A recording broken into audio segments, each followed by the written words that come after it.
Great. Congratulations, Tracy Fink, on being a top 25 leading woman entrepreneur. And I am so excited to interview you today. So tell us a little bit about your role at CohnReznick. Well, I'm delighted to be here. It's really wonderful. My role at CohnReznick is I am the director of our Executive Women's Forum, which is a business development initiative for the women of the firm. So the Women's Forum, I know through the past couple of years, you've taken that in a totally different direction. What did you do, and what were some of the steps that have made it so successful? Well, I was a marketing director for 10 years, and part of my job was this women's business development, and I found that that was my favorite part of my job. So when I saw that we were getting business opportunities from it, and we were positioning our women as thought leaders, and we were getting speaking opportunities, and we were meeting our clients on a deeper level, I presented it to the leaders of the firm and told them that we should really be focusing on that, and that's what I wanted to do. And they were very forward-thinking, and it gave me the opportunity to do it as a full-time job. That's wonderful, because I think that obviously all women entrepreneurs need a strong accounting basis, right? And so to have a firm like yours supporting us in that way is absolutely huge. Yeah, it says a lot about the firm to make this investment in women's leadership by having the Executive Women's Forum as an internal program, as an external program, and having Women Can, our internal program, to attract and retain women talent. Right. So let's move towards innovation, because that's a criteria for winning this award. How do you keep things innovative at CohnReznick? Well, it's easy right now to be innovative because women's leadership is so white hot. So we are really aligning ourselves with organizations such as Leading Women Entrepreneurs and associations that have women's subgroups and subcommittees. So we're always asked to participate, and the fact that we've been in this space for as long as we have, we've been really recognized as leaders in women's leadership. And we have really wonderful marketing support at the firm. And so our marketing team has done a great job taking this and making it a marketing activity for the firm. So it's been another way of raising the bar for our marketing efforts. Absolutely. Well, it's refreshing to see that, because I know in some of those really traditional corporate environments, it's not always the case.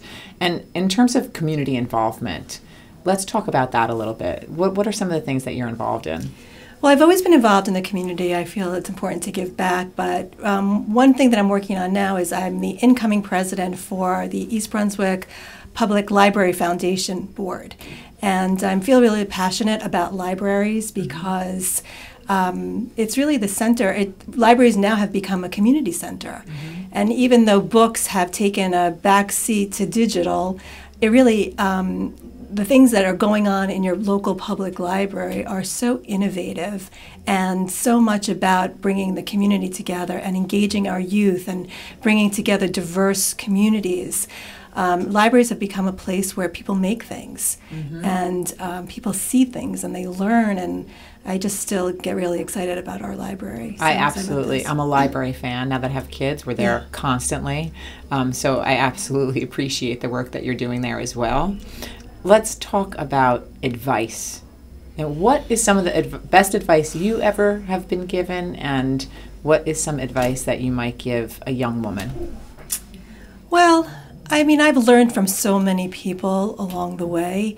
It's been, I felt very lucky of the women who have come in my path, or whose paths we've crossed together. But I've met just some really, open and honest and authentic women like you, Linda, especially.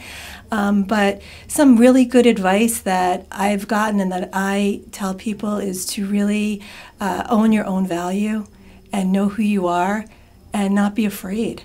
I think that fear is something that I struggled with, and when I decided I wasn't going to be afraid anymore, that's when everything changed. The other advice I would say to women is to find women who you aspire to be like and reach out to them and basically tell them how you feel, and you'll be amazed at how open and giving that they are to you. I also think it's really important to get out of your comfort zone and really take risks and say yes. but know when to say no, because sometimes things don't always serve you. Right. So we have to know that balance. But I found that I wasn't saying yes because I was afraid. And when I did say yes, that's when everything opened up for me. Beautiful. I know, fear. It's a scary, it can be very scary out there in the real world. So well, I think it's scary in here. I think we create a lot of fear in our own minds. Absolutely. Yeah. So the theme this year for our event is celebrating the unstoppable. Tell us why you're unstoppable. Well, I think the fact that I could take a breath every day has really given me a lot of strength to keep going forward.